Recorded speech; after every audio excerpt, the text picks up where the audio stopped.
All right, welcome to this episode. I'm excited about this because I'm coming at this very, very fresh. We're speaking to Phil Learney today, and we're going to talk about what he does in a lot of detail. But just before we do dive in, if you are anything like me, you probably could be eating better, you could probably be looking after yourself a little bit more, and you might not know a lot about nutrition. And I feel honoured to have some time to pick your brain today. So I want to introduce Phil Learney. How are you doing today? You feeling good? I'm good, thanks, yeah. Are you ready for me to ask you loads of questions that you've probably heard 1,000 times? Ready, born ready. Good. I want to start off, if you don't mind, for my listeners who probably want to learn a little bit about your background, because whenever we talk about nutrition or supplements or anything like this, there's a lot of arguments going on. Everyone thinks they know the best. Everyone wants to look at trusted sources. Talk to me about what got you into nutrition or what got you into this space. What's your background in your education here? I started because I went on my own journey with fitness. I was an overweight kid, very active. Struggled with a lot of injuries because of that, because again, I moved a lot and did a lot of things, but again, had a horrendous diet. Grew up in a pub. So my idea of a snack was a bag of crisps, a chocolate bar. I drank Coca-Cola from a draft thing as a way to hydrate. So I had no idea. My parents had no idea. So ultimately I just consumed what I wanted to consume. Nobody ever talked to me about what you should and shouldn't. And, there was very little talk about nutrition at the time. I grew up in a little village and was very active. So there was a point there where I was like, look, I should be in decent shape, or I should have, have a stable weight or whatever it might be. And I didn't. So I joined a gym. I started to cook for myself. I was about 14, 15 years old. I started prepping my own meals, which was much my mother's enjoyment was, every night she'd make a meal and I'd be off making my own thing, which I thought was good. Again, years later, I look back at it and it was pretty horrendous, but it was better than it was. So better than the draft Coke. Better than draft Coke, yeah. So I started to drink a bit more water and various other bits and pieces, but I was drinking, cartons of orange juice because I thought it was good for me. Mm-hmm. So there was all these different things that I went through, and this kind of adventure I went through with nutrition. And ultimately, when it came to me choosing a career, it was one or two things. I was pretty good at, art and design, so I wanted to get into graphic design. And then the other thing I was half decent at was sport. So at the time, it was, what do I do for A-levels? And I ended up doing A-level PE, and then I got onto a graduate course for sport and exercise science, and I ended up doing sport and exercise science. So that was kind of the dotting the I's, crossing the T's, learning about, the science side of things. Came out of that, was a little bit probably naive as to how I was going to translate that to actually coaching people, and then did my personal trainer qualification, got into that industry, started coaching people, and then it just progressed from there, really. So lots of ongoing education. I've got booklets full of certificates of things I've done, nutrition, coaching different demographics. Did a lot of stuff in the S&C world, strength and conditioning. Right. Yeah, so dealing with athletes. So inadvertently, and we're going back to when personal training was relatively new. So when PT was relatively new, you were kind of I always say it's like a general practitioner. You were like a GP, is that people came to you for everything. They expected you to have a bit of nutritional knowledge, a bit of knowledge about weight loss, a bit of knowledge about building muscle. And there was just this general practitioner role of a personal trainer. Whereas now, being a personal trainer needs to be very specialist. Mm-hmm. So as my career progressed, this kind of specialism started to become a bigger thing. So I wanted to specialize. My specialism and the area that I was so excited about was dealing with athletes. Unfortunately, at the time, there was nobody paying for strength and conditioning coaches. I think there was two Premier League football teams at the time had a strength and conditioning coach. That was it. And I don't believe at that time it was terribly well paid either. So it was this new role that existed. The only place this was really taken off was in the US. Every college team, every university team, every major NFL, NHL, they all had strength and conditioning coaches. So it was kind of new to the UK. Why, out of interest, because we're going to go into this development field that you started specializing, why do you think there became this momentum and this influx into realizing the importance of that for sports teams? What was the difference back then to where we are today? Money. Right, okay. But money follows the winning teams, right? So is it because there's a clear distinction now of optimizing the performance that is worth spending the money on? It follows the sports. Right. Because ultimately, if you look at, the ones that have invested into strength and conditioning. So if you look at athletics is always a great example. There's very little money in athletics because there isn't much to endorse. Mm-hmm. Cycling, right? You get a cyclist, you've got a bike, you've got wheels, you've got components, you've got clothing, you've got all these different things that then become a commercial part of that sport.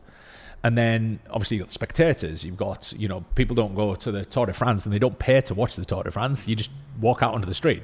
So it isn't with the spectators, it's with the components, it's with the, the appeal of the sport. So when you look at things like sprinters, a lot of the data that we used to get for sprint performance, and again, this would translate into any sport because ultimately everybody wants to run faster. But a lot of that data would come from horse racing, because horse racing was something people would invest a lot of money into to make horses faster, because you could make a lot of money out of a horse. Right. So a lot of the data that we used to get on things like electrolytes and hydration used to come from the equine world.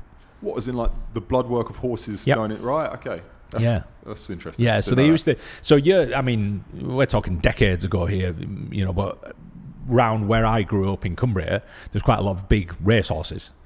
And I was fortunate enough to actually go to one of the facilities, and they have like magnesium baths and salt baths and things like that are a thing now.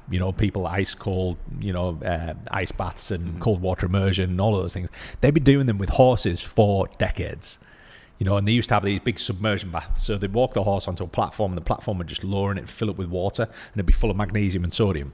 So they'd hydrate the horses through their skin, so transdermally through their skin. It's funny because you're almost jumping into a couple of questions that I want to throw your way, because is it a fair assumption, not knowing much about horse racing, and again, nutrition idiot over here, like it's fair to assume that stuff's really expensive. So you're not going to be putting that sort of resource and money into bathing your horse with the magnesium bath if it wasn't going to give you an edge in the race the next day, right? Of course. Yeah. So you're saying that like over these years, there's almost been like a statistical, what's the best way of putting it? Like connection with doing these practices to put these nutrients into this mammal, and then they would perform better. Remember that, a lot of the stuff that we talk about and that I talk about, and I'm sure we'll talk about it shortly, but it's about mammalian performance. We're talking about animals here that function very similarly.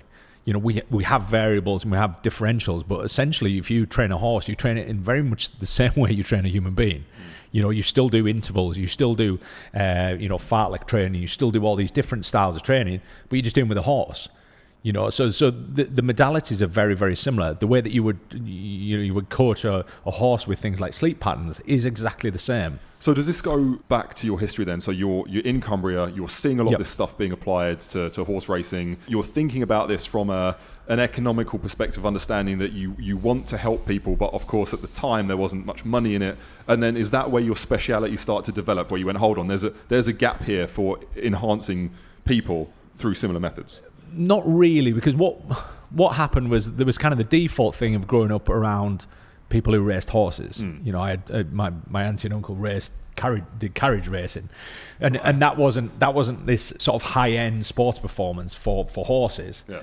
But essentially, what happened was I went into a sports science degree, and then all of a sudden you start to realize that a lot of these studies that are, you've got in vitro, which is in a petri dish, then you've got vermin studies. But then you've also then start to get into, when you get into the larger mammal studies, essentially, nobody was really doing it on any other mammal apart from a horse, or they were doing it on human beings. So a lot of that crossover just existed. So a lot of this, the things that we now understand about performance, and certainly when we talk about things like circadian biology, it applies to every mammal on the planet. We all function on the same kind of biology. We sleep in similar fashions. We perform in similar patterns. We use similar energy stores. So it's all fundamentally the same sort of things. We have subtle nuances between different animals and different mammals because we're accustomed to our bone structures are different, our teeth structures are different, because we're all designed to consume slightly different types of diets. But in essence, the nutrient part of it is all very similar.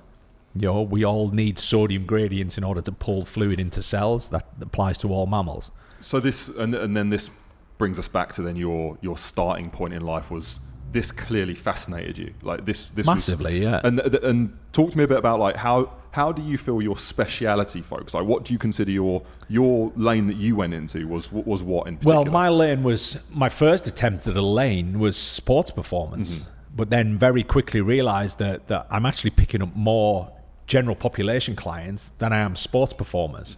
But the general population clients are also just as fascinating. it just means you don't get the rosette or the the medal at the end of it. I'm with you. But essentially what you're doing is you're taking this general population that were far more available to me, and in many respects far more affluent.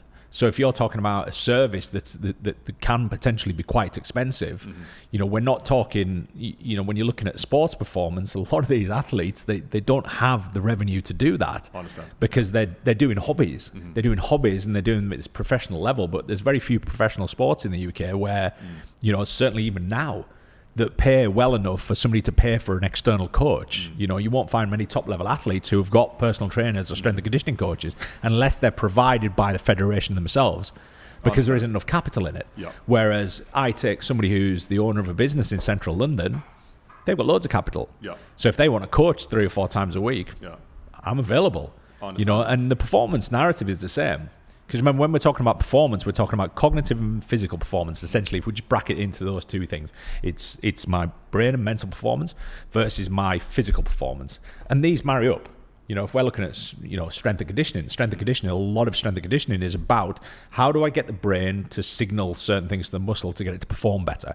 So when we talk about high threshold motor units, motor unit control, etc., coordination, skills, it's all how does the brain feed that information to the muscles? Well, one of the things that fascinated me as I fully admit, I've always been very skeptical about all forms of nutrition, supplements and all this stuff.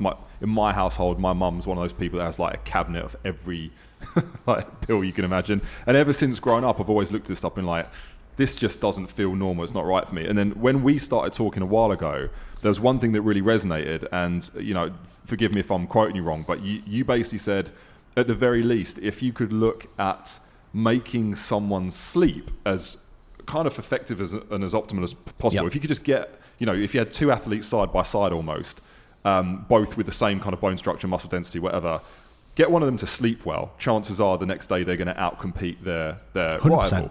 And this process to me of turning that on its head, going, well, hold on a minute then. Yeah, you're right. It's if whether you're working a job or you're running a marathon, it's you've got the cognitive and the physical elements that actually can be distilled by having as much of an optimized day as possible, sleeping as effectively as possible, and getting the right nutrients at the right times. That's really where I started to be okay, that does make sense to me. And it feels like one of your specialities maybe is this understanding of sort of circadian rhythm, and then focusing on basically getting a good night's sleep and understanding why people sleep well or don't sleep well as well. Is that kind of if we talk, one of the easiest ways of understanding nutrition's currency, right?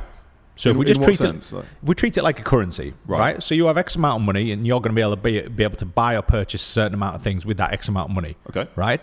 Nutrition's the same. If I give you carbohydrates, that carbohydrate's going to be spent on something. Now, the more you ask it to spend, i.e. the more exercise you do, the more of it you need, right?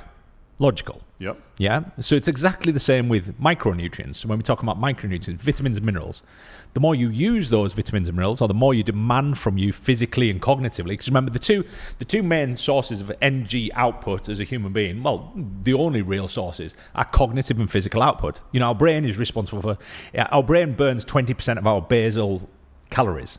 What are basal calories? Basal calories are the calories that we need just to survive. So if I take... as in if I just sat on my sofa all day... To maintain your physique and everything as it is right now, and to keep everything functioning and keep the cogs turning, keep breathing, heart beating, all of that stuff, you're going to need a certain amount of nutrients. And depending on your height, your structure, all of these things, that number will vary. So that in your case could be 2,000 calories, right? Mm-hmm. So you need to keep 2,000 calories going into your body to keep the lights on, so to speak, right? Then you need a split of some of that has to be repairing tools, which is protein. Some of it needs to be kind of communication tools, which are normally your fats, and some of it needs to be energetic tools, which are proteins, which are carbohydrates, sorry. Out of interest, and again, coming from this not knowing much about nutrition, why do you call it like you said something about the fat cells being communication? Yeah, so dietary fats, one of the major roles of dietary fats is to help cells communicate with each other. Right. So it almost acts like receptors to be able to allow the brain to communicate with another part of your body. And then it controls other things like inflammatory responses and various other things. So it has a real complex purpose, fats in your diet. Right. Which is why we talk about things like essential fatty acids. So essential fatty acids, so just the word alone, so if it says essential fatty acids, it means that our body can't produce them. So if our body can't produce them, the only place we can get them from is our diet. So when we talk about essential fats, they're fats that we cannot produce ourselves. So we have to get them from our diet. If we don't get them from a diet, we're now deficient. And at risk of going to, because I don't want to go too far down the rabbit hole, especially for people listening who have more of an understanding of this. What is the fundamental difference between a fat, just butter, or an essential fatty acid? Like what is it about it? Is it? It's the chemical structure, it's the components, it's what it's made up of, it's, because everything has a slightly different job. So when we talk about essential fatty acids, we're talking about omega-3s, 6s, all these different types of fats, but essentially they all have a role. Remember, even saturated fat. So fats went through this whole demonization, right? I remember the whole saturated fats is the enemy. Shouldn't consume fats because... And I always point this back at the naming mechanics of all of this, because what happened is somebody called dietary fat and body fat the same thing. So people got confused. But in essence, when we talk about mammals, so if you eat an animal, the fat that you get from that animal is fat, is dietary fat, because we're consuming it. But it confuses human beings because we're referring to subcutaneous and visceral fat, the stuff that surrounds your organs, as the same thing as the stuff we're putting in our mouth. So people are like, well, hold on, if I need to reduce fat, surely the easiest thing to do is just not eat fat in my diet. I have to admit, I am one of those people. Because it's logical, right? Subcutaneous fat. Yeah. And that's visceral fat. That's the fat that's in your body around your organs. Yeah, visceral fat's the stuff that'll kill you. Subcutaneous fat is the stuff that might mentally kill you because it's stuff that sits on the outside that changes your body shape. Right. Okay, so subcutaneous fat means just underneath the skin. Yeah. And visceral fat being around the organs. Yeah. Now, how is that not the same fat as the butter I'm putting on my toast? Because that is stored energy. Fat doesn't go into your body and then just convert straight to fat. Fat goes into your body, converts to energy, and then if you don't use that energy, then gets converted back to fat. Interesting. Okay. You with me? So there's a process. And that's the same whether it doesn't matter what the energy source is. It could be carbohydrates, it could be protein, it could be alcohol. Mm-hmm. If you're taking a caloric energy into your body then has to metabolize it and use it for something. Mm-hmm. So alcohol is a great example. The body doesn't have a job for alcohol. There is no job. So your body wastes all this metabolism trying to metabolize alcohol and get it out of your system, blah, blah, blah, which means that you're then left with a surplus of the stuff you were meant to metabolize, which is food, which then causes that food and that surplus of energy that you've got to be laid down as fat. Does that make sense? It does, actually. So it puts it in reservation. So if I just put a buffet out on here and there's 4 or 5 of us eating this buffet, if there's too much food for 5 of us, there's going to be some left over. So what we're going to do? We can either throw it away, which you can't do with a human body, or we're going to put it into tubs and we're going to back it up, which is what we do. Yeah. So if we have too much food for our individual requirements, like the buffet, the same thing happens. We have a surplus of requirements. So when it comes to calories, it is just a calorie in, calorie out scenario. But then we've also got to look at what is the quality of that fuel that we're putting in. Mm-hmm. So when we start to get into things like processed foods and empty calories, when they refer to an empty calorie, they're just talking about a calorie that doesn't really have a lot of additional benefits to it. It's just energy. Or it's just that's a protein. What you mean by like alcohol, for example. It's like it's an additional calorie. Alcohol is the prime empty calorie. So you can't the body doesn't have a job for it. So you literally can't synthesize alcohol into any useful product at all. No. That's interesting as well. Okay, I'm with you. So one question, I asked a couple of my friends and family and stuff. I was like, right, I'm speaking to a nutritional expert. Fire away, what's the questions? Here was a good one, and I'll pose it to you to ask. A lot of people seem to think that having nutritional supplements is something that your body essentially acclimatizes and gets used to, and that it's actually dangerous to have supplements because your body's going to get all of this stuff from these, drinks or green powders or whatever, and then once you kind of stop that, your body goes, well, I can't. I've stopped making these things because I'm getting them in a green smoothie juice. That only applies to things that we make. So, so there's endogenous, exogenous, and there's kind of the things that we create and things that we don't, right? So the body creates certain compounds itself. It creates certain vitamins, minerals, and all these different things itself. Mm-hmm. But there's certain things it can't create, right? And the certain things it can't create, we have to get them from our diet. That's why they're called essential nutrients. So when we talk about essential fats, the reason they're called essential is the body cannot create them. It's impossible for the body to create them. So you have to get them from a dietary source. Okay. Because remember, all mammals are designed to eat things. Yep. So we have a certain nutritional requirement that is based around the mechanism of consuming food. If we take that food away, we die. Yeah, we can't survive. It's impossible. But at the same time, what happens is various components of our body will start to break down because it's lacking in the micronutrients it requires to do those jobs. You with me? So again, it's like this currency. So if we go, vitamin, all of the B vitamins are a currency, and each one of them has a different job. So each one we can purchase something else with. It could be better cognitive mechanisms. It could be, better inflammatory responses. It could be, there's a myriad of things that we could, trade that credit in for. And ultimately, when you look at human beings, so if we go back, and again, I'll just take you back in history. So let's say we take you back 100 years ago, right? What's your cognitive capacity like 100 years ago compared to what it is today? Let's just base this off one simple thing, your mobile phone. How much input do you think you get in a day through your mobile phone? A lot. And what was that input 100 years ago? But does that change cognitive function? Because I get a lot more input, and I obviously have to deal with emails and conversations, and I've got the news bearing at me. But maybe 100 years ago, I would have been just as capable. I just don't have the input. Yeah, but what have you got to do with that input? Well, I've got to process it. You've got to process it, right? And what do we need to process anything? Vitamins. We need energy. Yeah, we need a currency. But I guess we need energy, but we also need, like you talk about, the synapses and all the cells have got to communicate. Your brain's got to send messages. So you need the energy, but you also need these building blocks. Which can be, building blocks is often referred to as amino acids. So each protein that we consume is made up of amino acids. Now we've got to have a certain number of those amino acids, which is what we call essential amino acids. Why are they essential? Because our body doesn't produce them. Non-essential, our body produces. So therefore, we don't have to get them from our diet. But essential amino acids, we categorically do have to get them from our diet. So if we don't eat enough protein in our diet, we're lacking in essential amino acids. So what the body will then do, it'll go, right, what's my choice here? I've got to take tissue that exists in my body and break it down to get those essential amino acids from. Right. You with me? I am with you. Which is what we call catabolism.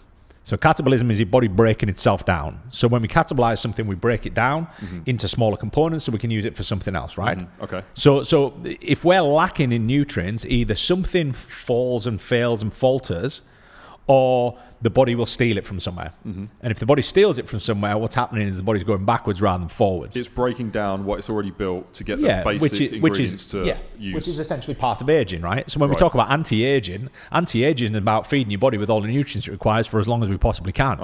The problem is, as we get older, we might not metabolize them as well. We might be exposed to things like more sunlight, things that could cause damage or tissue damage for whatever it might be. And also we've just got the process of aging, right? Cellular death. Because remember, every cell that's born has a shelf life and it dies after a while. So what happens as we get older, these cells start to just deteriorate, right? Right. So is it fair to, so going back to this idea about like supplements and nutritional input from, whether it's a... Right, so going back on the 100-year argument, right? I'm with you, yeah. So 100 years ago, physically and cognitively, what were you doing? So physically, 100 years ago, people, well, probably maybe more than 100 years ago, but 100 years ago, I know it's only like 50 years ago since 1980 or whatever, and it makes me feel really old. But essentially, we go back quite a long time. Your physical output was only based off what you needed to do to survive, right? We go back a little bit sooner. It wasn't just to survive, it was to earn money. Because remember, we've got all these different tiers, right? You look at any other mammal on the planet, what's their physical output dictated by? Yeah, I hear you. Survival. They're running around all it's based all day on. doing, They don't go out and, you don't see foxes doing CrossFit, right? It doesn't happen. So what we're doing is we're now asking more of the body. If we ask more of the body, what do we need? We need more currency. If we need more currency, so if you want to reinvest in your body or reinvest in your business, it's the same thing. We need currency. If we don't have that currency, we can't do that. So when we look at the cognitive output, if we look at even just eyes, right? So we use nutrients for eyes, lutein, zeaxanthin. And the reason for that is people put their eyes in front of a screen a lot more than they ever used to, which damages the eyes. We know this. If we get prolonged usage, it will create macular degeneration. I think I pronounced that right. So what we've got to do is we've got to protect the eyes. And the way we protect the eyes, we give more of the nutrients that protect them, because we're using those nutrients up when we're exposing our eyes to a screen. I see. So it is possible, if you wanted to go around finding all of these probably like rare species of salmon and whatever, that you could get all of the things you need from dietary input from doing that. But assuming that you don't have the variation in your diet to pick up all of these complex, fatty acids and all this sort of stuff, and the fact that in our modern day we have kind of a heightened usage of certain elements of these currencies and certain elements of these vitamins, that is where... So in a way, you kind of see where people come from when they pose that question, but there's a little bit of a deeper story to it. Yeah, but again, it's always that. It's almost like a mute argument because we've got variables here. Firstly, you've got to assume. So somebody asking that question has got to have a perfect diet, right? Yes. So somebody asking that question or asking it, it's almost a bit of a loaded question, right? Yeah. Is that? But I can get all this from a diet. But my argument straight back would be, but you don't, right? Because your diet's got to be pretty damn perfect for that to happen. Yeah. Not only has your diet got to be perfect, but the source of your foods has also got to be perfect. So you've got to make sure that the potato that you're eating came from a field that hasn't been stripped of the nutrients in that field, right? Which we know exists across farming. So anybody who's over farming soil, the nutrients in that soil are going to be deficient. If the nutrients in that soil are deficient, so is the nutrients in the potato. The potato will still grow, but it's nutritionally deficient. So are you consuming foods that are as packed full of nutrients like they used to be? So let's assume that we have this person with a perfect diet. They eat vegetables, they eat proteins, they eat fats. That's all they eat. Never eat any junk food, they don't drink. They're perfect with their hydration, blah, blah, blah. Then they could say, right, so I get everything from a diet, but I only get everything from a diet that enables me to act as a human being the way that human beings were designed to act, which means I can't do any of my CrossFit. I can't challenge myself cognitively in the way that I challenge myself. So I've got to turn off all my devices because you're asking it to do something it wasn't designed to do. Same as an athlete.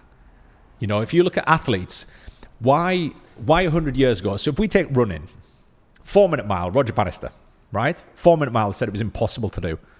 Now the average club athlete runs a 4-minute mile. And that's not just placebo, it's not cognitive, it's the fact that human beings are able to perform better than they ever could because we've got modalities with performance, so we understand more about training, but we can understand as much as we want about training. If people don't recover from it, it doesn't work. Because remember, we have two types of adaptation. We've got what we call eustress, which is a positive adaptation, and positive type stress, which is what we do in training, or we've got distress, which is too much, which the body can't adapt to. It actually causes detrimental problems to the body. So we've got all these different variables that we understand more about, but if we look at this on a basic level, and again, the argument of can I not just get this from a diet, it would be the argument of why couldn't Roger Bannister run a 4-minute mile all those years ago? Because human beings can do it now. And I guess on a simplistic way that I'm consuming that as well. It's like whether you're talking about a 4-minute mile or the fact that like I legitimately have to stare at a screen like 8-9 hours a day. So, you're not designed to do that. Yeah, and I see what you mean in the sense that over millions of years of human evolution, my eyes were expected to use a certain amount of certain... People who are saying you can get it from your diet think evolution moves in sync with time.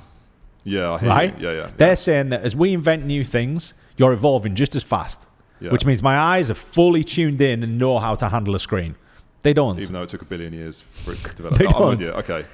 So... But it's useful to understand that because it's like these kind of challenges are the conversations that I have when I get interested in it. And this is where I have to like give a bit of props, like from my personal story, because we're talking about Human 24, right? Yep. So like, and again, very much skeptical about nutrition. Yep. I start trying your Human 24 because we're chatting about it. And first week I was like, don't know, placebo, whatever. By the second week, I mean, I'm 3 months in now. Yeah. And the difference to me is substantial enough that I'm like, okay, I'm in now. I'm super interested in how this stuff works because we'll get into all of the different things. But there are a couple of like, just from my personal story, and I'm sure there's others, like there's a few really noticeable things. My cravings for sugar, my nails and hair, for example, like, just feel different. My sleep for sure is very, very different. And then that starts to come into going, well, that's just me saying something, and that's just my personal experience. And there's plenty of people that go, well, you don't know, it's placebo, blah, blah, blah. But now that's where we build the story with you because you've come into this field, you've got a sports science background, you've been dealing with athletes and performers all the time, and then you basically say, and correct me if I'm wrong here, but you basically go, right, if we can optimize the process of sleeping well, waking up well, and trying to give the right building blocks for things at the right time in the day, then this is going to work. So I feel like this stuff, for me, works, as with many other people who are taking this stuff. I'd love to dig a bit into why you made these 3 things at different times, what the backstory is, what the history is, but also basing it on this kind of speciality that you've grown into and your background in what got you there. Does that kind of make sense? Yeah. I mean, I always say it's not rocket science, and it genuinely isn't. Is that, you know, my background was dealing with performance orientated individuals, right? So I wanted to get into sports. I got into sports to some degree. I dealt with a lot of elite athletes during my time, but largely I dealt with human performers. So I dealt with CEOs of businesses, people who ran huge cognitive function. So every single day, they'd be, from the moment they wake up, they're 100 miles an hour until the time they go to sleep.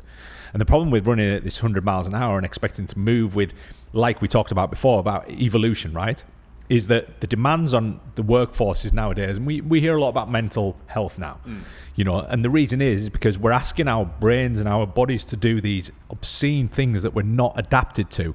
So it's a bit like me taking you in a gym and sticking a 300 kilo barbell on your back. I can continue to do that for the next 2 years and you'll never adapt to it. But if I put on slightly more than you can handle right now, and then slightly more the week after, and slightly more the week after, you adapt to it. You know, because progressive overload applies to cognition and physical output. If I said to you, I'm going to take you back to the first day you started at work, and I'm going to give you the same cognitive workload, number of emails, all the stuff that you have to do, and I'm going to give you all that on day one, you'll quit.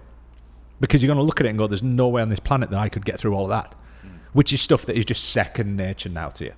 So remember, the body adapts all the time to overload, whether it's physical or cognitive. So it wasn't rocket science. It was, you know, as a practitioner who worked with sports performance, I was familiar with this whole thing of, what do we do before someone performs? What do we do during the performance? What do we do after it? So if I talk an extreme, I used to deal with an ultra marathon runner who used to run across you do the Marathon des Sables, used to run across the Amazon, used to run these obscene races. And we used to have to sit back and we'd have to check the weather, because we'd have to know things. And this was just hydration, just one point. Just hydration, nothing else, not macros, not carbohydrates, proteins, fats, just hydration. So we would have to look at humidity, relative humidity, sweat rate. We'd have to look at the potential temperature that it would be. And obviously the humidity influences the sweat rate. So we'd have to estimate what was going to happen when she was running this particular race at this particular time. So we'd have to look at weather forecasts and navigate backwards.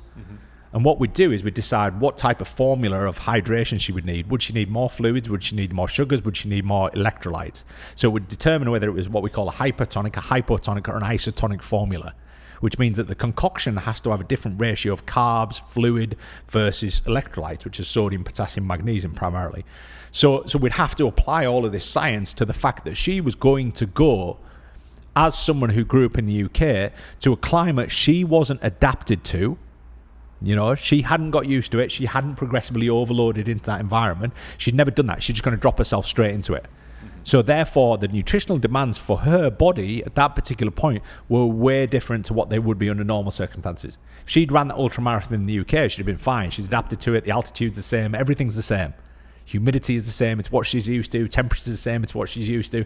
But I stick her in a completely different climate. Her demands change. You know, you go into if anybody who's traveled to a hot country, you go to a hot country, all the foods are way saltier because they've adapted their macronutrients to suit the fact that they sweat and they perspire more, which means they need more fluid and they need more electrolytes, particularly sodium, to pull all that into cells, which is what we call a sodium gradient. It's what enables you to pull fluid into cells and hydrate. So this kind of throws back to the starting biology at school, where you go like osmosis. You've got osmosis. Or anybody who barbecues. A membrane, or barbecues. And this is the idea that if you just drink lots of water, you're not necessarily going to be hydrating, because there needs to be... There needs to be a sodium gradient, which pulls the fluid into the cell. There needs to be a sodium gradient. So the water going in has to have basically salt in it, which is going to allow it to permeate into your cell. So if you've got somebody who's a highly processed diet, tons of salt. So when they drink a glass of water, it grabs onto the salt, it goes into cells. Brilliant. Yeah. But if they don't consume enough fluid, what happens is there's the fluid gets pushed to the outside or the inside of the cell, and you end up, your skin looks all puffy and bloated and blah, blah, blah. And this is kind of what we talk about in bodybuilding science. So when we get bodybuilders, we play around with where does that fluid sit? Does it sit on top of the skin or under the skin or in the cell?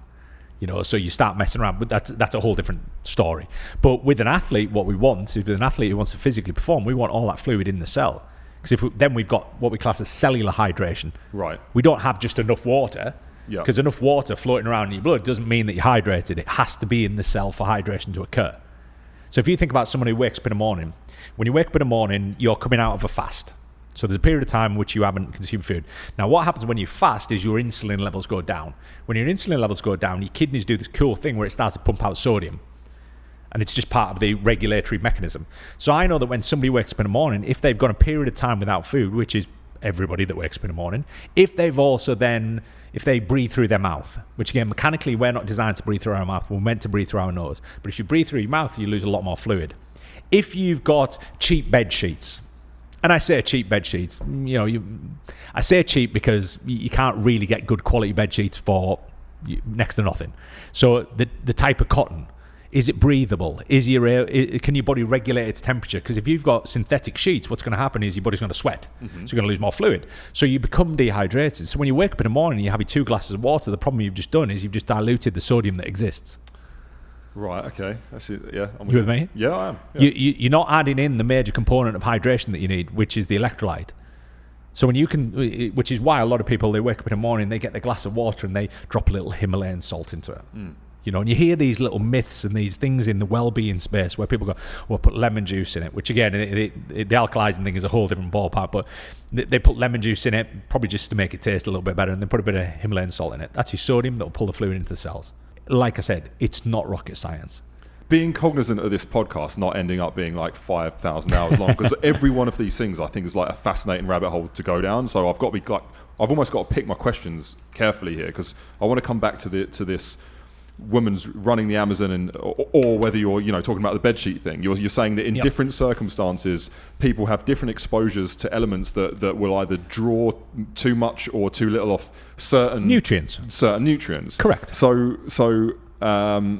then we go into this idea of saying, well, I'm with you, that's fine. Yep. So you've got to map out, you've got to look at the forecast, whatever. How does that then apply to being able to kind of productize something that's going to be applicable to kind of everyone in a way, for this idea of, you wake up in the morning and you said there were certain things you wanted to do to someone in the morning to optimize the day. There's certain things you wanted to do to that person during the athletic phase or the cognitive challenging phase of their day. And then there were things you wanted to do afterwards. So like, what's the wild difference between these 3 segments? Right. So the sports nutrition market is worth billions and billions of pounds, right? And what it looks at 4% of somebody's day. So 4% of our days are spent in what we class as formal exercise. So we go out there and try and do something. We try and train and do something. 4%, right? So that means we're completely ignoring 96% of our day with respect to performance or enhancing performance. Now, the perception of how you enhance that 96% is typically a fish oil and a multivitamin. That's probably the most that most people are taking. Then we get into things that are essential, things like vitamin D. So if you grow up in the UK, you're probably vitamin D deficient because we don't get enough sunlight. So vitamin D is always a good call for most people. And that's a nutrient we don't use because, again, most people are probably already using it. So all we did is we looked at, we just look at each component. We go, right, how do we break the day down? And how does circadian biology break the day? And when I talk about circadian biology, essentially I'm talking about the sleep-wake cycle. So what are the things? So sleep's always an easy one to explain, right? So everybody's looking at 7 to 9 hours of sleep. So we look at 8-hour marker. So 8 hours, we're looking at somebody sleeping. What are the components of sleep? Components of sleep are sleep latency, which is how long it takes you to fall asleep. You've got sleep architecture, which is how it's made up of REM sleep, non-REM sleep, etc., slow wave sleep, etc. We've got sleep continuity, which is how is that sleep broken at any point. So if you get somebody who's got inflammation from training in the gym, for example, their legs are a bit sore, every time they roll over in their bed, they wake up. They're not aware of it, but they do. So if you put them onto a monitor, you'll see all these blips of they're waking up, they're waking up, they're waking up. So we've got sleep consistency.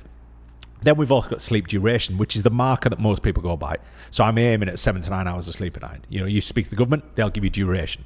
But duration doesn't always guarantee that the quality of what you get in that duration is what we want it to be. Makes sense. Yeah. So we're looking at the quality. So all we did is we looked at all those components. Then we went, as a brand, we went, right, what do we need to educate people on? What are the things that if we educate somebody on, so for example, caffeine management. So if we educate people better on caffeine management, firstly, we can use caffeine as an ergogenic aid, a performance enhancer, which as a what, sorry? an ergogenic aid, which is a performance enhancer. An ergogenic aid? Yeah, ergogenic aid is what we classify as something that will improve performance. Right.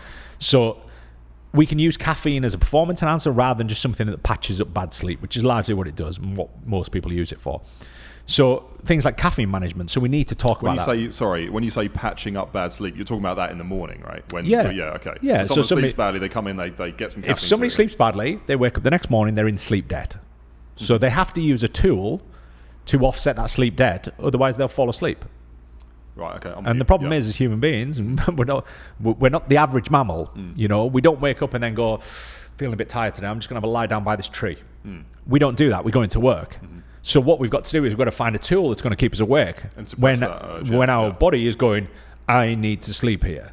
So what we use is typically we use central nervous system stimulants, which start with caffeine and then go down this whole cascade of other things. Yeah, okay, I'm with you. So we use a central nervous system stimulant, which again jacks up our nervous system. So we can get into autonomic nervous system, parasympathetic, sympathetic nervous responses. And you see a lot of science around this now, and people doing things like breath work and cold water immersion is all about the autonomic nervous system. So it's how do we re-regulate it? But in essence, what we're trying to do is we reverse engineer. So we reverse engineer the education. So we look at latency, consistency, duration, architecture, and then we're like, well, what do we need to teach our community about in order for them to enhance all of those without taking anything, without taking a single thing? Caffeine, alcohol, we need to educate them about those. Sleep patterns, we need to educate them about those. We need to, teach them about light exposure, because light exposure is the key thing that initiates and manages this whole thing. So we need to talk about light management. Light management initiates and controls the whole thing when you're talking about just sleep or everything. Sleep and wake. Okay. So if you're in a dark environment, your body is prepping you for sleep. So if we don't have adequate light, our body is moving itself into one of these two mechanisms. So if I talk very briefly about autonomic systems are either sympathetic or parasympathetic, right? We have two systems, and that's your autonomic nervous system. Sympathetic is what they call fight or flight, but in essence, sympathetic, we're in a sympathetic state now. It means we're wide awake. We're wide awake, we're fully alert, we're aware. Now, if we get excessive stimulation there from an external party, i.e., a tiger walks in through the door, our fight or flight kicks in. So it says run away or fight, right? And they always bracket it as fight or flight. It isn't really, it's just your wake system. Then we've got your sleep system, which is your parasympathetic system, which is your rest and digest is how they classify it. But it isn't just resting and digesting. It's everything when you switch from a sympathetic wake state to moving into a sleep state. Now, this happens with human beings about 8 hours after we wake up. We start to move into this sleep state, which again, if you put it into a graphical format, you can see it. It's very simple, and there's all these lines sort of cross over, and we start to go into the sleep state where alertness levels go down, cortisol levels go down, sleep pressure goes up, sleep urge peaks, and there's all these things that peak that basically go, you're ready to relax now. And we class this as the slump, the afternoon slump. The afternoon slump is actually our body switching from being awake to getting ready for sleep. And this would happen if we were a mammal in the wild. This is what would happen. We'd wake up by the sun. So the sun would wake us completely up, we'd get fully alert, melatonin would go down and serotonin would go up. So all these chemicals start to switch roles, because melatonin is the chemical that induces sleep, serotonin is the one that makes us awake, and they class it as the happy chemical, so it wakes us up and makes us, and we manage those through light. So the light would manage that melatonin suppression and that serotonin increase. And then what we do is we go out, we'd hunt, we'd find food, we'd eat, we'd do all that stuff in daylight hours.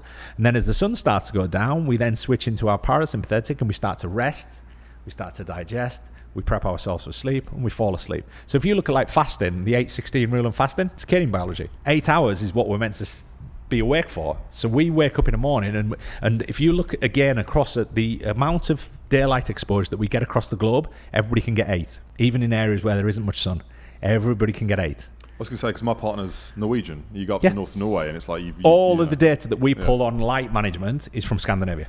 Interesting. Because they understand the implications of not getting enough light, and it's massive. I bet it is. It's depression, anxiety, suicide. I felt it. I mean, like, it's enormous. Nothing to the extremes, but like, I've spent enough time in the winter months in Norway to notice. It's like, this feels a bit strange, because I'd never spent a prolonged period of time in winter months that north of the hemisphere. And before we go back into this kind of like mapping of the day, there was in my personal experience, one of the things that really resonates in the back of my mind as you're talking this through is I have found myself where my work days are getting more strenuous and I've got more to deal with. I'm often working later into the evenings, and I'm finding these strange little bouts of anxiety in those evening times. It's almost like you say where that is tailing off, and as a typical mammalian response, it's like you're supposed to be winding down, resting, digesting, get ready for sleep. Correct. And I'm sitting there getting some like really tough email from a US client or something. It's like that. It's that point in the day that I feel most off kilter. I would say that I feel because your body's not meant to do it. Your body's not meant to do it. So what happens when we wake up in the morning? Your cortisol levels peak. So what does cortisol do? Cortisol jacks up your sympathetic nervous system. But that's a stress hormone, right? Yeah. Cortisol. Okay. But it's meant to do that for you. So if you take caffeine, so cortisol, when cortisol goes high, what happens? Pupils dilate. Heart rate goes up, blood pressure goes up, your body basically preps itself for fight or flight. That's what cortisol does. So tiger comes through the door, cortisol goes through the roof. Yep. It preps us for fight or flight. So what it does is naturally it goes up in the morning. It peaks. One of the reasons you shouldn't consume caffeine when you wake up is because of this cortisol awakening response. And I'll pick your brains in that in a minute. Yeah. So as cortisol peaks, what we don't want to do is we want to get that kind of double bubble of sympathetic response. So what does caffeine do? Dilates pupils, increases heart rate, increases blood pressure, and makes us very alert. Caffeine's a central nervous system stimulant. So is cortisol. Does the same thing. Interesting. So when you consume caffeine, your body suppresses its cortisol awakening response, which is what we were talking about before. So it suppresses cortisol. Now, if you think about the things that will initiate this, so again, you get to 6, 7 p.m. or whatever your time is for, resting and digesting. You get to that point, then you open the email. What happens? Anxiety. Consume caffeine at that time, anxiety. And it all impacts our mental ability to work and to function and we almost overstimulate ourselves. Now, if you overstimulate yourself either through synthetic means, i.e. caffeine, or, in some cases and in some professions, you'll see people using things far more potent than caffeine. Yeah, I bet, yeah. But when you overstimulate yourself, the problem is you've got to bring yourself back down again. It's now, so funny, like, it's almost like I've got hairs on my arms, because like there's certain things you're saying have answered like lifelong questions for me, because as you're talking that through, this element of like bringing yourself down, like how you're not supposed to do it, it's like that. I actually stopped drinking caffeine completely years ago, because I jokingly called it anxiety juice, because I'm like, I don't know what it is about me and my body. When I have caffeine for prolonged periods of time, I get in a really tough place mentally. Well, you just answered the problem there. Prolonged periods of time. This is what I mean, but I haven't really thought of it like this before. Yeah. I haven't uncovered it in this step-by-step basis, understanding this flow. That's why I'm like, I'm kind of like light bulb. This is making sense. So what, the reason that we have caffeine in Rise is that caffeine is an incredible tool. Tool. At the right time, if we use it strategically and we use it at the right time, it's a phenomenal tool. It's one of those nutrients. Because remember, when people talk, the same people consuming caffeine will be saying, well, you can get it all from your diet. But caffeine doesn't really come in your diet naturally. Yeah, I hear that. Yeah. Unless you're consuming coffee, chocolate, blah, blah, blah. So is caffeine something that we need? No, it isn't. But is it something that we can utilize to get more performance? Yeah, we can.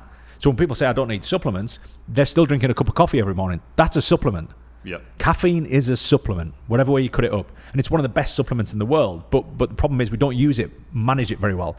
So the problem we got, and going back on the sleep thing, is that all we did was we looked at the education that needed to exist to ensure that people have the foundations right. Because remember, a supplement is something you add to something. Mm-hmm. It isn't something that you just take and it solves your problems. What we've got to do, we've got to add it to something. So the education has to exist. So as a brand, we do a lot of education. So when you've got all those foundations in place, now what I've got a sleep supplement that can enhance your sleep, right? And the way we did that is that we looked at all those different things: sleep latency, architecture, consistency, duration, and we looked at the science behind ingredients. We looked at the science behind the ingredients, which ingredients will improve all those things, what dosage do they need to be, and can we synergistically combine them? And all we did was we built the supplement around that. So what we've got now is we've got a sleep enhancer. It's not a sleep aid. People talk about sleep aids. Sleep aid would, to me, signify that it's something that's going to send me to sleep. It doesn't send you to sleep, it enhances your sleep. The way we send you to sleep is to educate you about the things that will be stopping you sleeping. Mm-hmm. Yeah. So if we can improve all those and add the supplement in, all of a sudden now we've got an incredible tool, right? We improve your sleep. Now, the necessity and need for caffeine the next morning when you wake up is non-existent because your sleep pressure's not there. I understand. And that kind of takes me round to what you said earlier about this thing about waking up, and if you have a cup of coffee and then you feel like that's done something, then that is obviously a sign that your sleep pressure is... Yeah, because when we wake up in the morning, the whole idea around sleep is to reduce sleep pressure. Yeah? Yeah. It's logical, right? Yeah. So if we were to sleep and sleep pressure wasn't to go down, it would be a completely pointless exercise. So it brings sleep pressure down. So therefore, when we wake up, there shouldn't be any sleep pressure. And what drives sleep pressure is a compound called adenosine, which is a byproduct of using energy. So the harder we work, the faster we fall asleep. So adenosine is a hormone or a molecule? It's a chemical byproduct of energy use. Right, so okay. we use a system called the adenosine triphosphate phosphocreatine system as our core energy source, and that fuels our aerobic, anaerobic exercise, etc., etc. But the second that we wake up in the morning, we start using this system. This is why people supplement with creatine, because it's part of that same structure, adenosine triphosphate phosphocreatine. Right. But our body gets creatine from our diet, just not very much of it. So when you supplement with creatine, you now add more weight to that fuel source. It's a bit like carbohydrates for an endurance runner. It adds to that weight, to that fuel source. So as we cognitively and physically work, we build up adenosine. The more adenosine, the more sleep pressure there is, until eventually it sends us to sleep. Mm-hmm. So the harder we work, the quicker we fall asleep, in essence. So as we're doing that, when we sleep and we sleep well, sleep pressure goes down, and any surplus adenosine is cleared by what we call our glymphatic system in our brain. Whilst you're asleep. Whilst you're asleep, your body's mopping up all this adenosine. And that's part of high quality sleep. Okay. So part of high quality sleep is your body can do all the sleep jobs. So one of the sleep jobs is glymphatic system clears your adenosine. So you wake up in the morning, there's zero sleep pressure.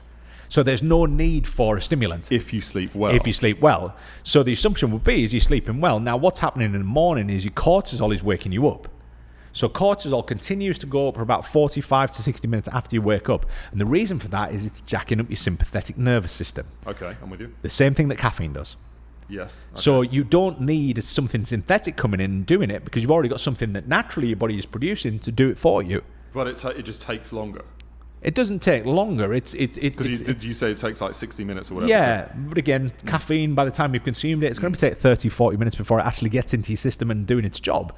So it's pointless having caffeine. And if we do have caffeine, what the body does, it will down-regulate that cortisol awakening response, because it's going, hold on, I'm taking something. We've already got this. We're jacking up the sympathetic nervous system. So, Mark's now taking something that does that for us. So we'll just suppress this because we don't need both. See, this almost goes full circle to one of those key questions asked at the start, when you start going, well, hold on, if you're going to start taking these supplements, then your body's going to get used to not having them. But so in a way, yes, and this is also why it's so important to break apart these sets of building block materials, if you will, that you're giving the body throughout the day. Because, of course, if you gave the certain cocktail of ingredients just before you went to sleep, it'd completely screw up your day long term. Yeah, so it's a bit like, so think about an alarm clock. And I always refer to an alarm clock, and I just change the name of it, because people then realise it's a siren, right?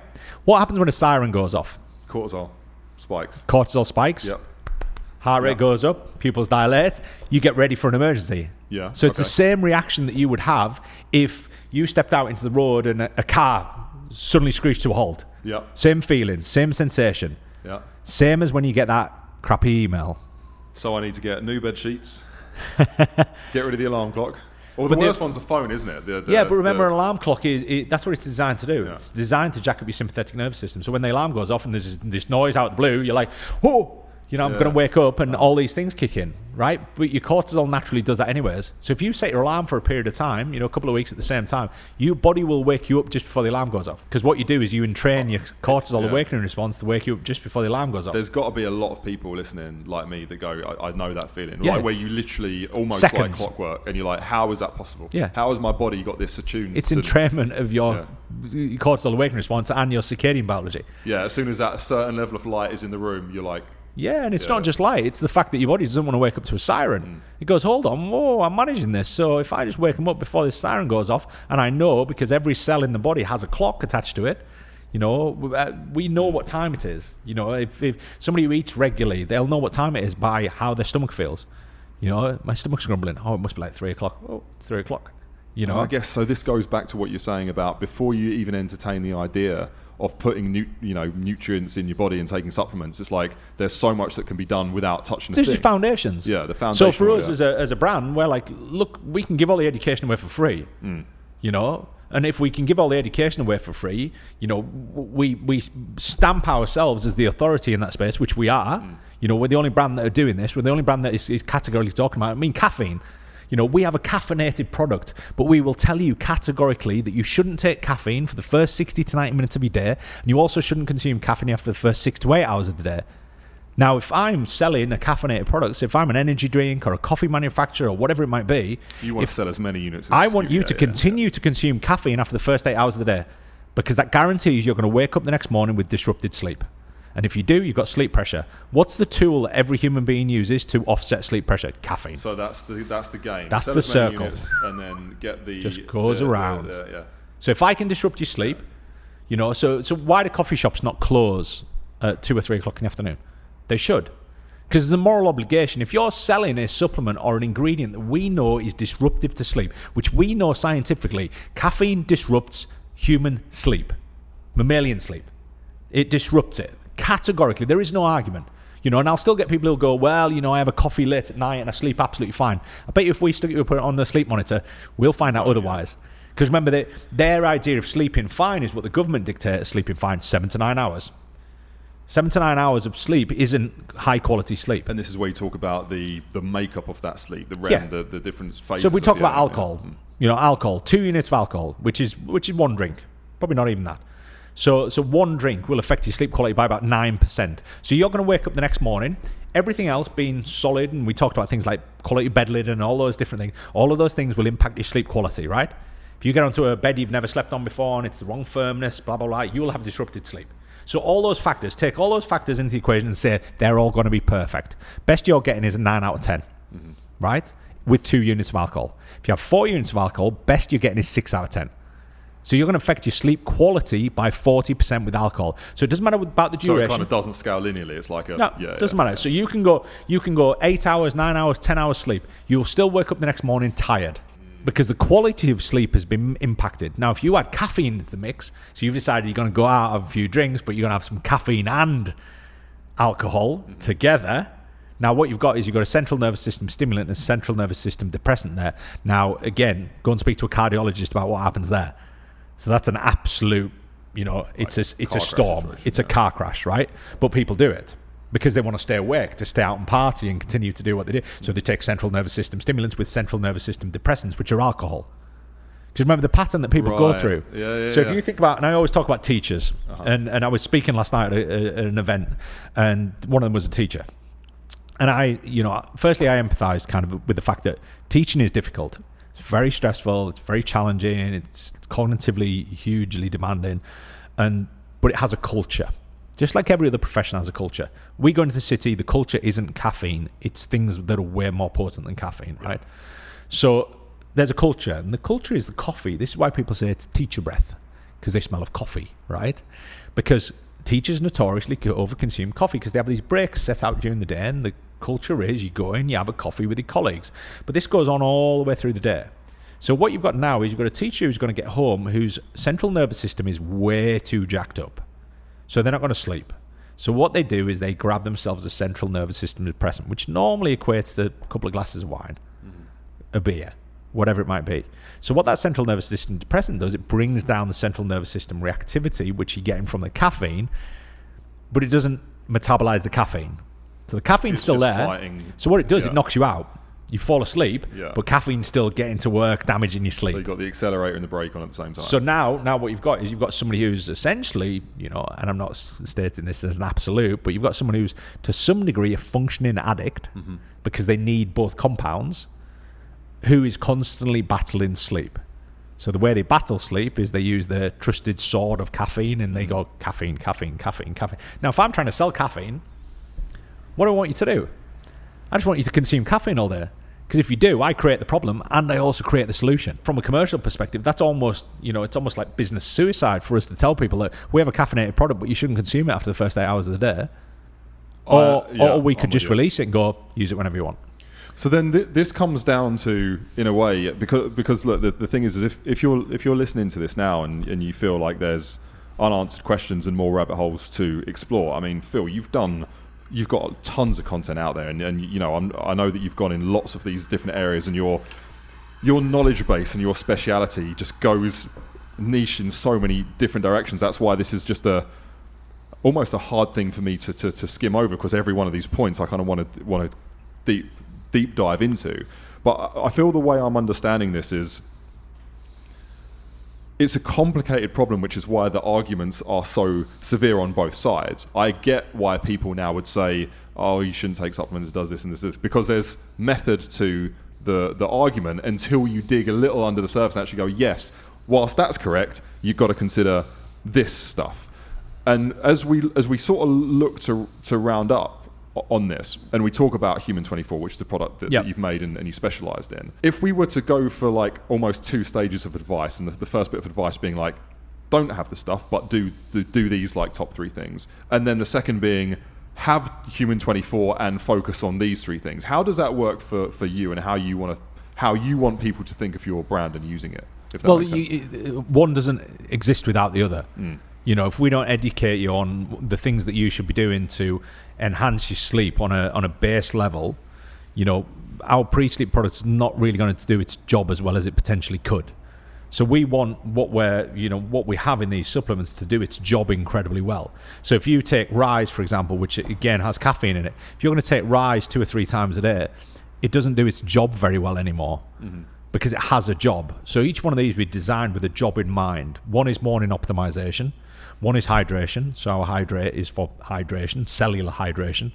We've got Rise, which is all about morning optimization. So we have a full complex of B vitamins to help us metabolize. And again, that'll be the impact that you've had on your hair, your nails, and your skin. And then we've got caffeine, we've got theanine, we've got all these other compounds in there that are trying to enhance what happens to us cognitively in those first 8 hours of our day.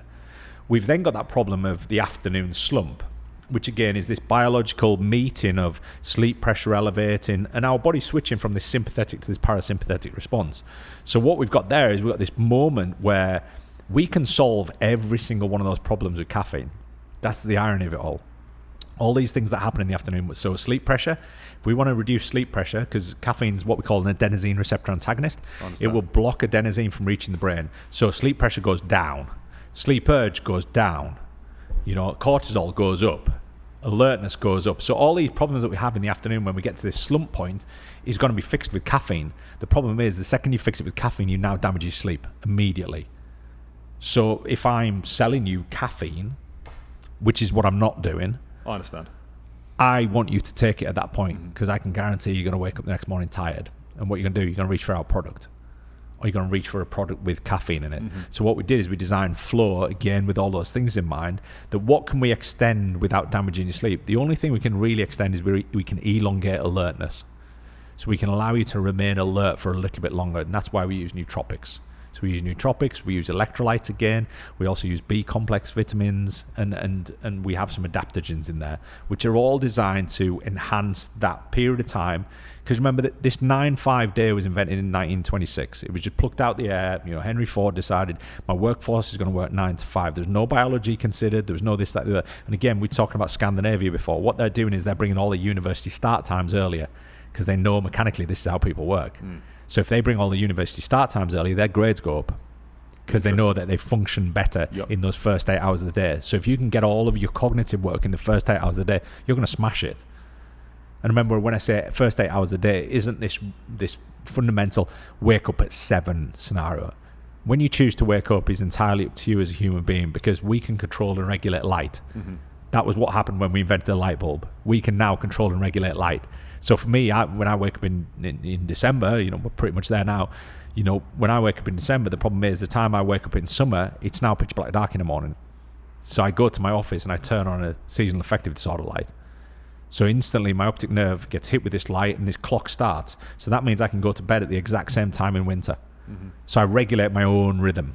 Interesting. Yeah, because my boss, and I say my boss, I don't have a boss, but somebody's boss isn't going to allow you to call in at work and say, I'm not coming in this morning because the sun isn't up. Yeah, it's not going to work, right? Yeah. So there's all these factors that we've now got to regulate. And remember, we're not biologically wired to be able to cognitively function beyond about the first 8 hours of our day. So when we try and push that envelope a little bit further, people use tools to push that envelope, i.e. caffeine, stimulants, whatever it might be. And remember, a lot of these ones, when we start talking about more severe conditions, so we have people who are in the caffeine and the alcohol kind of hamster wheel. Then we've got people who are kind of in the cocaine and the sleeping tablet realms. And all that's happened is they're trying to push their body to a higher level of performance than the previous person, because they're using performance enhancing drugs in essence to try and enhance their performance of sleeping pills, which doesn't really increase the quality of sleep or anything like that. It just knocks you out. But again, it knocks you out for the duration that we're led to believe that we should have of sleep every night, rather than looking at the architecture and the quality of that sleep, if that makes sense. It does make sense. It makes a lot of sense. The caffeine thing, I think, for me, again, coming into this not knowing so much about nutrition, it's at least the kind of most simple mechanic to look at, because I understand exactly what you mean now. Yes, you have caffeine in the product at this specific time, but actually what I feel like I align with most with you is this element of like transparent education and actually understanding those mechanisms. Like the flow thing kind of makes sense to me. Okay, so you can't use caffeine as an easy kind of magic pill to solve the problems. It's more complicated than that, and at that time of the day you can maybe extend some focus, but also that's within reason, because if you try and push focus too far, you're shooting yourself in the foot, because you're losing your ability to develop the sleep pressure.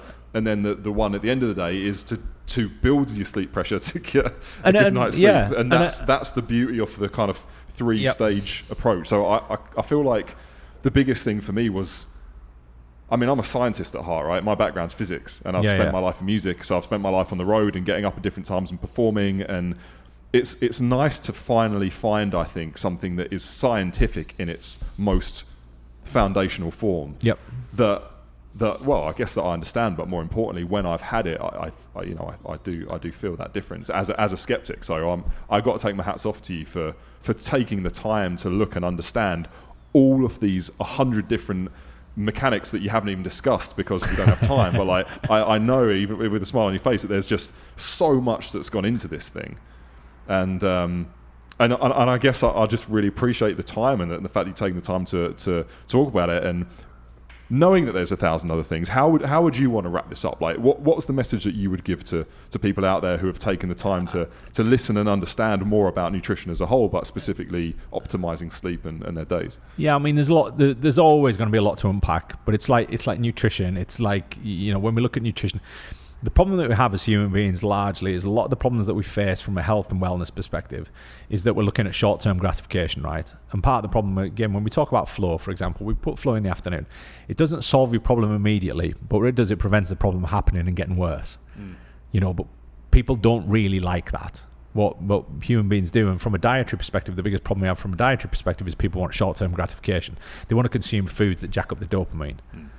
And when people are unhappy, they want to consume foods that almost offset that unhappiness. So again, which is probably why my sugar cravings is something I notice reducing in my evenings now. And what you got to remember is that the second you start disrupting your sleep, you also start to change the way that you perceive food.